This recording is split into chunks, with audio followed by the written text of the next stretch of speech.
नमस्कार। औद्योगिक प्रशिक्षण संस्थानों के व्यवसाय इलेक्ट्रीशियन में संचालित पाठ्यक्रम डीसी मोटर में मैं आज आपको डीसी मोटर की सामान्य जानकारी प्रदान करूंगा। तो आइए शुरू करते हैं।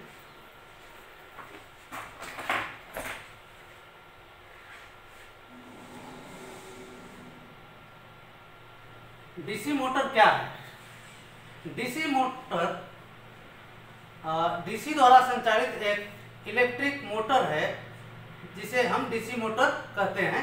यह एक उपकरण है जो डीसी विद्युत ऊर्जा को एक यांत्रिक ऊर्जा में परिवर्तित करता है। डीसी मोटर का निर्माण डीसी मोटर एक ऐसा उपकरण है जो प्रत्यक्ष विद्युत ऊर्जा को यांत्रिक ऊर्जा में बदलता है, यानी डायरेक्ट डीसी करंट वाले विद्युत ऊर्जा को यांत्रिक ऊर्जा में परिवर्तित करता है। एक डीसी मोटर की मुख्य भाग निम्नवत हैं, जैसे आप देख सकेंगे इधर एक स्टेटर, एक रोटर, एक योक, एक पोल, एक फील्ड वाइंडिंग, एक आर्मेचर और कम्यूटेटर तथा ब्रश।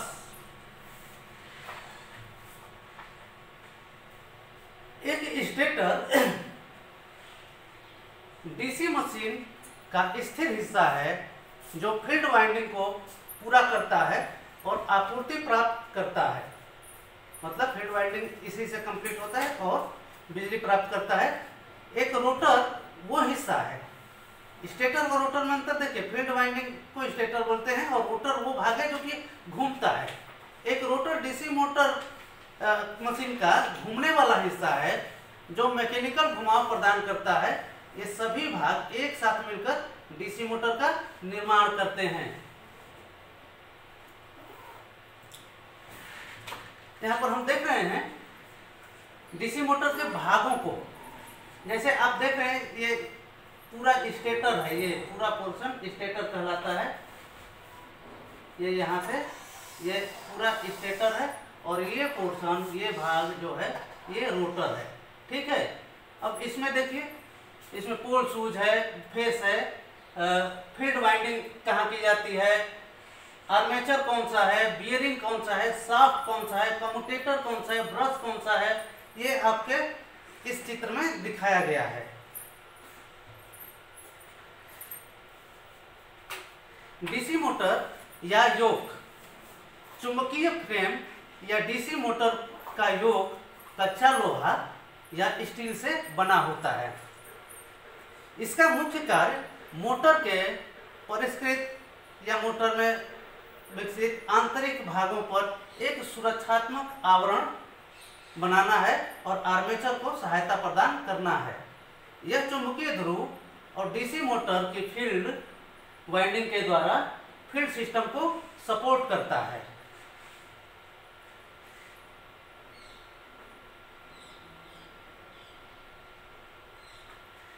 ये हमारा योक है, ये पूरा सिस्टम योक कहलाता है। ये योक है। योक में आप देखेंगे क्या क्या है। योक में बाहरी ढांचा है, इसमें ये नलियां बनी हुई है, ये जो नालिकार बनी हुई हैं।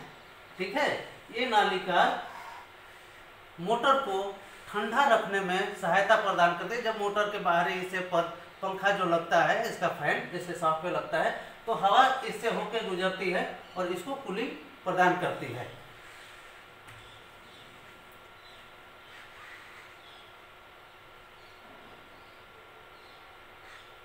डीसी मोटर के पोल्स। डीसी मोटर के चुंबकीय ध्रुव ऐसी संरचनाएं हैं जो शिकंजा के साथ योक के आंतरिक दीवार पर फिट होती है। चुंबकीय ध्रुवों के निर्माण में मूल रूप से दो भाग होते हैं, पोल कोर और पोल शूज। ये पतली पतली लोहे की पत्तियों से बने होते हैं जो हाइड्रोलिक दबाव के कारण एक साथ जुड़ जाते हैं। पतली पतली पत्तियां उसमें होती हैं और उसको प्रेस करके जोड़ करके एक भाग बनाया जाता है। देखने में लगता है कि एक लोहा है, लेकिन वो एक लोहा नहीं होता है, उसमें पतली पतली पत्तियां होती हैं। तो ये योग का निर्माण करते हैं। ये दोनों संरचनाओं अलग अलग प्रयोजनों के लिए बने होते हैं। कौन कौन से दोनों संरचनाएं? चुंबकीय ध्रुव और योग।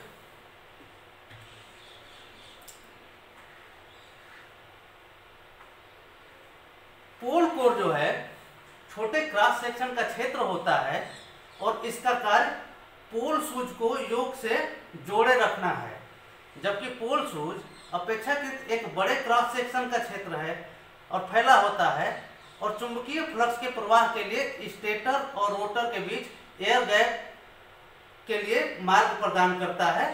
पोल सूज फील्ड वाइंडिंग के कंडक्टर के लिए स्लॉट भी प्रदान करता है। इसी पोल सूज के द्वारा स्लॉट बनता है जिसमें हम कंडक्टर लगाते हैं जो फील्ड फ्लक्स का उत्पादन करता है।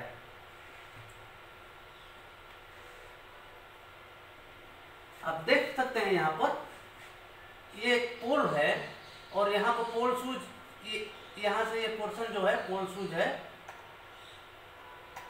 यहाँ से लेकर के यहाँ तक, और ये स्लॉट बच गया है ये बीच में, ठीक है, ये स्लॉट बच गया। इसी स्लॉट में हम कंडक्टर डालते हैं, ठीक है।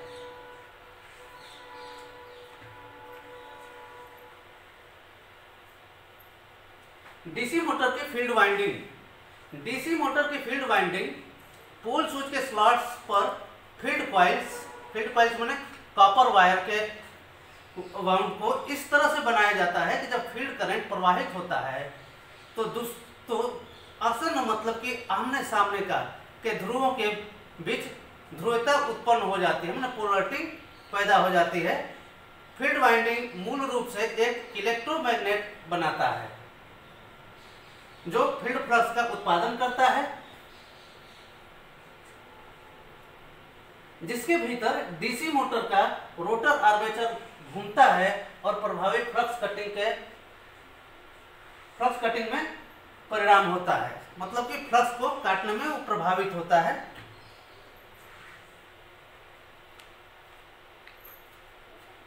आप देख सकते हैं फील्ड वाइंडिंग कैसे हम करते हैं। यहां से यहां तक इस फिगर में दिखाया है, दो जगह फील्ड वाइंडिंग घुमा करके करते हैं, ठीक है।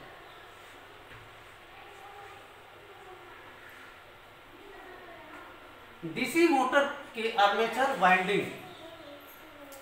डीसी मोटर की आर्मेचर वाइंडिंग रोटर या मशीन के घूर्णन भाग से जुड़ी होती है और इसके परिणाम स्वरूप चुंबकीय क्षेत्र को इसके रोटेशन के मार्ग में परिवर्तन के लिए किया जाता है। इसके परिणाम स्वरूप सीधे चुंबकीय नुकसान माने मैग्नेटिक लॉस होता है। इस कारण से रोटर आर्मेचर कोर से बना है जो कि कई तरह से कम हिस्टेरिसिस सिलिकॉन स्टील लेमिनेशन के साथ बनाया गया है ताकि क्रमशः हिस्टेरिसिस लॉस और एडी करंट लॉस को कम किया जा सके, जिससे कि फर्दर चुंबकीय लॉस भी कम हो जाता है। आर्म कोर के बेलनाकार संरचना को बनाने के लिए टुकड़े टुकड़े में स्टील के शीट को एक साथ जोड़ दिया जाता है।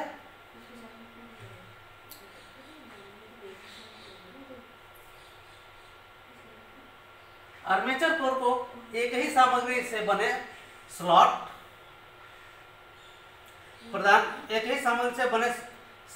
आर्मेचर कोर जो है एक ही सामग्री से बना होता है जो कि स्लॉट प्रदान करता है, जिसमें तांबे के तार के कई मोड़ के साथ कॉइल स्थापित किया जाता है। आर्मेचर वाइंडिंग कोर के पूरे परिधि पर समान रूप से वितरित किए जाते हैं।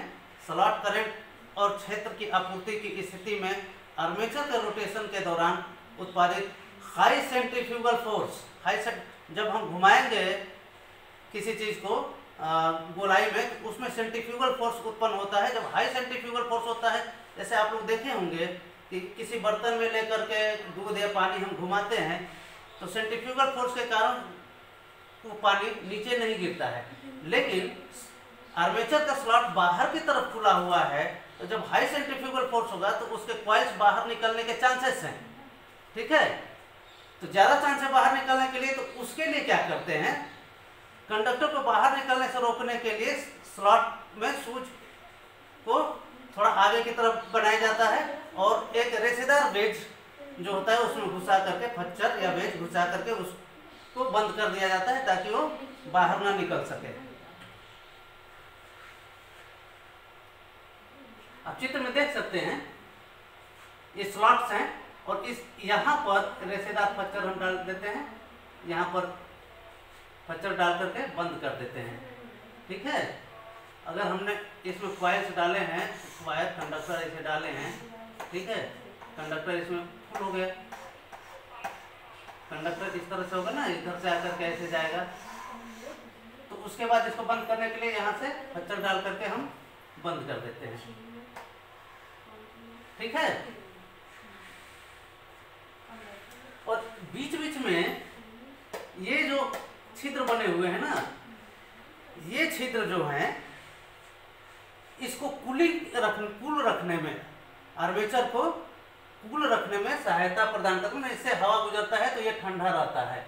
और ये जो पोर्शन आप देख रहे हैं ये वाला, ये सॉफ्ट के लिए होल है और ये सॉफ्ट की के लिए है। ठीक है मैडम,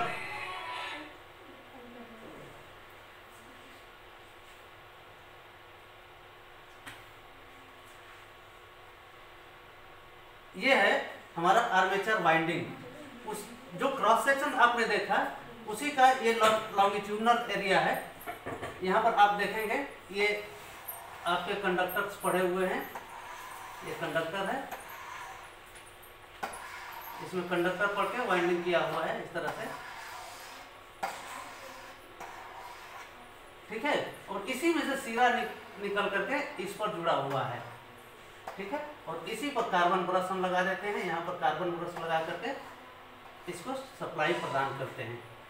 ये सॉफ्ट है हमारा, ये बियरिंग है। ठीक है,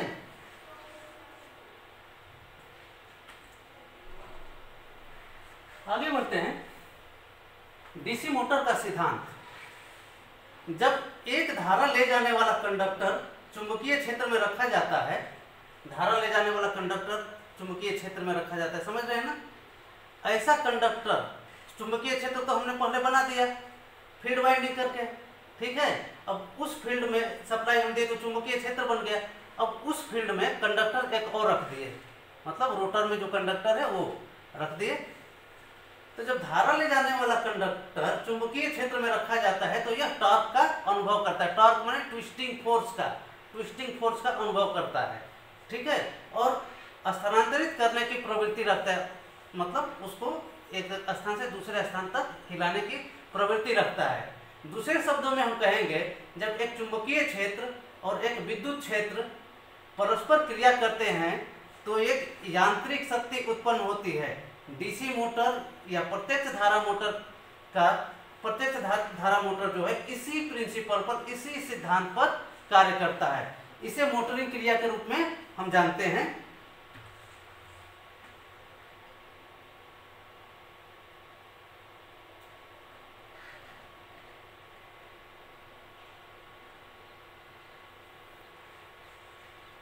डीसी मोटर वह मशीन है जो विद्युत ऊर्जा को यांत्रिक ऊर्जा में बदलती है, जबकि इसे डीसी सप्लाई, जब भी इसे डीसी सप्लाई दी जाती है तो ये विद्युत ऊर्जा को यांत्रिक ऊर्जा में बदल देती है।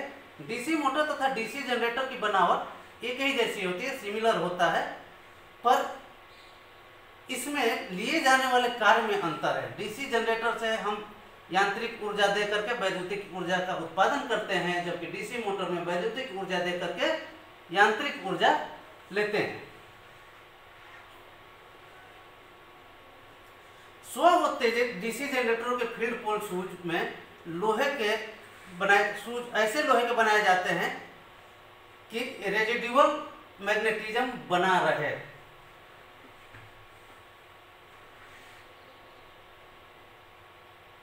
मोटरों के पोल शूज ऐसे लोहे से बनाए जाते हैं कि रेजिडुअल मैग्नेटिज्म बिल्कुल न रहे। अब जनरेटर और इसमें अंतर दिखा।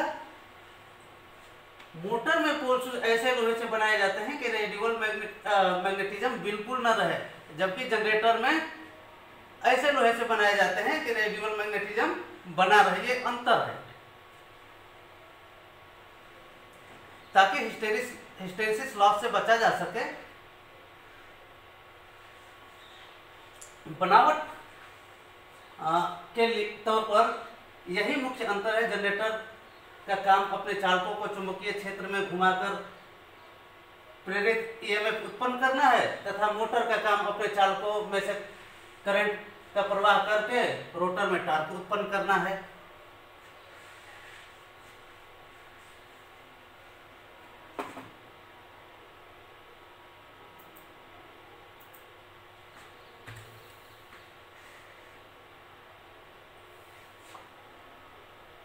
आगे आप देखिए, इस फिगर में आप क्या देख रहे हैं, दो चुंबक दिखाई दे रहा है, एक चुंबक यहाँ, एक चुंबक यहाँ, ठीक है। इधर N है और इधर S है, और ये फ्लेमिंग का लेफ्ट हैंड रूल है। फ्लेमिंग का लेफ्ट हैंड रूल है। लेफ्ट हैंड रूल के अनुसार जब हमारी मध्यमा का दिशा ऐसे हो कि कंडक्टर में करंट फ्लो की दिशा को बताए, ठीक है, और चुंबकीय फ्लक्स की दिशा, मैग्नेटिक फील्ड की दिशा N से निकल करके S की तरफ जा रही है। ये दोनों एक दूसरे को 90 अंश पर काट रहे हैं। तो क्या होगा, जो बल उत्पन्न होगा, बल जो है इन दोनों के 90 अंश पर होगा, इस तरफ होगा, ठीक है। तो इसीलिए फ्लेमिंग के लेफ्ट हैंड रूल के अनुसार मध्यमा जो है क्या शो करती है, डायरेक्शन शो करती है करंट का, और तर्जनी हमारी फील्ड का डायरेक्शन शो करती है, मैग्नेटिक फील्ड का डायरेक्शन शो करती है, और अंगूठा जो है फोर्स का डायरेक्शन शो करता है, ठीक है। इस मोटर में घूमने की दिशा फ्लेमिंग के बाएं हाथ के नियम द्वारा दी गई है, जिसमें कहा गया है कि यदि आपके बाएं हाथ की तर्जनी, मध्यमा और अंगूठे को परस्पर एक दूसरे की तरफ बढ़ाया जाता है, और यदि तर्जनी चुंबकीय की दिशा का प्रतिनिधित्व करती है, तो फिर मध्य उंगली धारा की दिशा को इंगित करती है, फिर अंगूठे उस दिशा का प्रतिनिधित्व करता है जिसमें बल डीसी मोटर के शाफ्ट द्वारा अनुभव किया जाता है। एक चित्र हमने यहाँ पर दिया है। इस चित्र में देखिए, एक चुंबक यू आकार का एक चुंबक लगाए हैं, जिसमें एक पोल N है, N, और दूसरा पोल S है, ठीक है, N और S है। अब इसमें ये हमारा एक कंडक्टर है, ये आपको दिख रहा है ना, ये कंडक्टर है, कंडक्टर का एक लूप बना दिए हैं। इस लूप को हम इस लूप पर जैसे ही हम विद्युत की सप्लाई देंगे, यहाँ से विद्युत सप्लाई देंगे, ठीक है, विद्युत सप्लाई बैटरी से दिए, तो यह लूप घूमने लगेगा, और यह लूप किस दिशा में घूमेगा, फ्लेमिंग के बाएं हाथ के रूल के अनुसार। अब ये N से S की तरफ आया, ठीक है, करंट सपोज कीजिए कि इस दिशा में जा रहा है, तो ये घूमने की दिशा इसकी ये, ठीक है। आगे बढ़ते हैं। संरचनात्मक रूप से और निर्माणवार एक प्रत्यक्ष धारा मोटर डीसी जनरेटर के समान है, लेकिन विद्युत रूप से यह ठीक विपरीत है। यहाँ हम एक जनरेटर के विपरीत हम इनपुट पोर्ट पर विद्युत ऊर्जा की आपूर्ति करते हैं और आउटपुट पोर्ट से यांत्रिक ऊर्जा प्राप्त करते हैं। आउटपुट पोर्ट यानी शाफ्ट से यांत्रिक ऊर्जा प्राप्त करते हैं। हम इसे नीचे दिखाएंगे, ब्लॉक आरेख के द्वारा देख सकते हैं। जैसे ये इनपुट पोर्ट है, यहाँ से हम इलेक्ट्रिक सप्लाई दिए, ठीक है, और ये डीसी मोटर है। आउटपुट पोर्ट पर हम मैग्नेटिक पावर, मैकेनिकल पावर लिए, इसको हम मैकेनिकल पोर्ट भी बोल सकते हैं।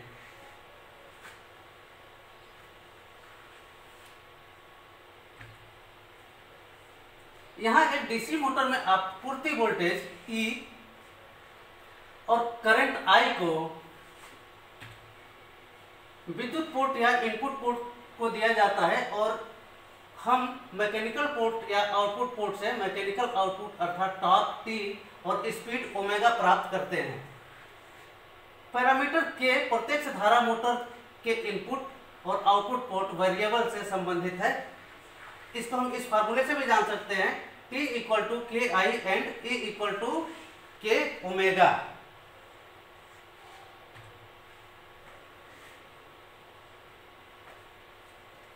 ऊपर की तस्वीर से हम अच्छी तरह से समझ सकते हैं कि मोटर एक डीसी जनरेटर की विपरीत घटना है और हम केवल एक ही मशीन से दोनों मोटरिंग और जनरेटरिंग कर सकते हैं।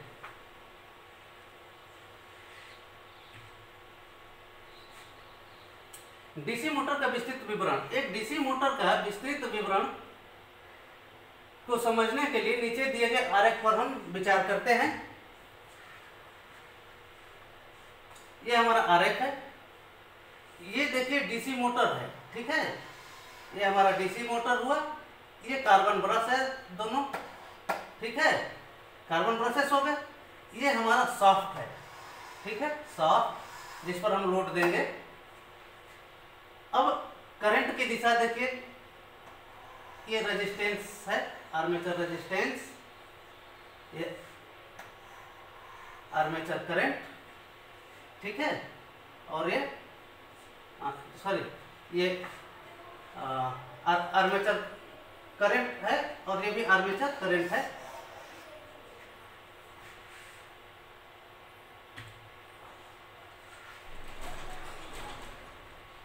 केंद्र के में सर्कल प्रत्यक्ष धारा मोटर का प्रतिनिधित्व करता है।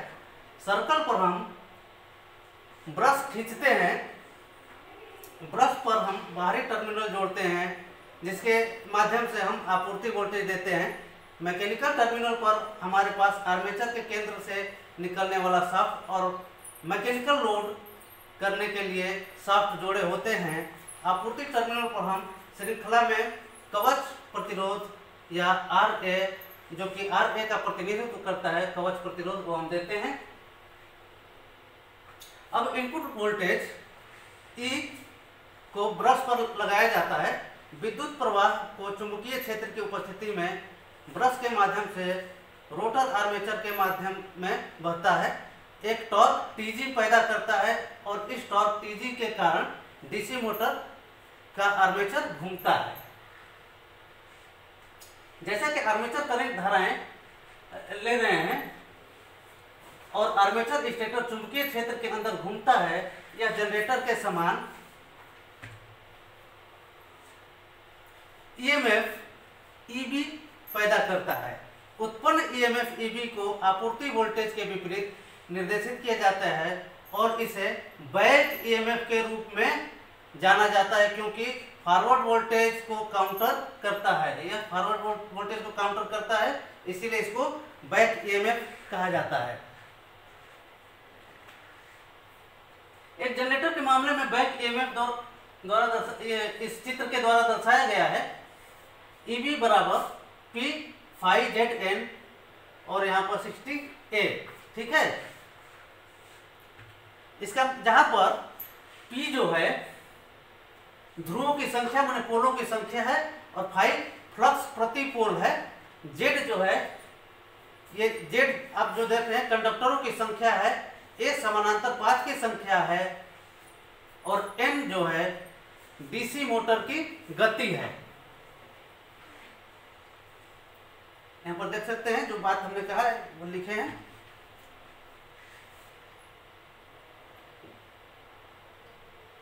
इसलिए उपरोक्त समीकरण से हम देख सकते हैं कि EB गति N के समानुपाती है। जब भी कोई प्रत्यक्ष धारा मोटर मतलब डीसी मोटर घूमता है, यह बैक EMF जनरेशन का कारण है। अब रेडियन पर सेकंड में रोटर का गति ओमेगा का प्रतिनिधित्व करते हैं तो EB W के आनुपातिक है।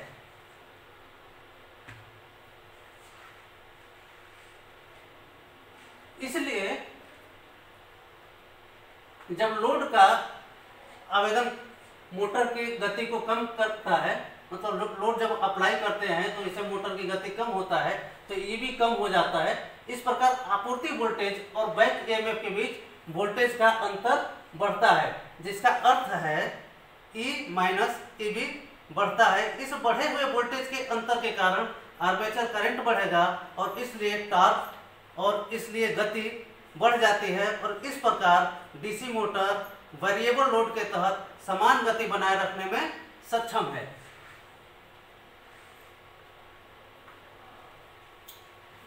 आर्मेचर करंट IA का प्रतिनिधित्व करता है। इसका सूत्र है IA बराबर E माइनस ईबी बटा RA।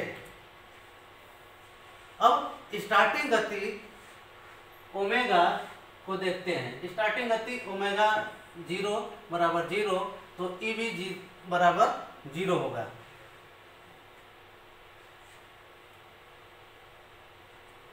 इसलिए IA बराबर E बटा RA, ये दूसरा फार्मूला आपको मिला।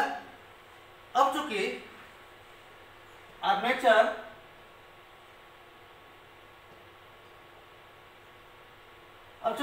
घुमावदार विद्युत प्रतिरोध RA छोटा है, इस मोटर में बैक ईएमएफ की अनुपस्थिति में एक बहुत ही उच्च स्टार्टिंग धारा है। नतीजतन हमें डीसी मोटर शुरू करने के लिए स्टार्टर का उपयोग करने की आवश्यकता है। अब जैसे जैसे मोटर घूमते रहती है, बैक ईएमएफ उत्पन्न होने लगता है और धीरे धीरे करंट कम हो जाता है, क्योंकि मोटर की गति बढ़ जाता है।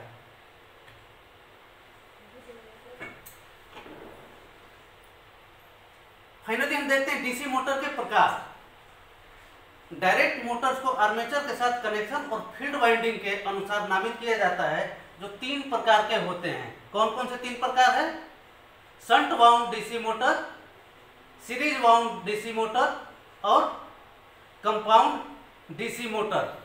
ठीक है, हिंदी में थोड़ा अलग तरीके से छप गया है, लेकिन आप समझ लीजिए।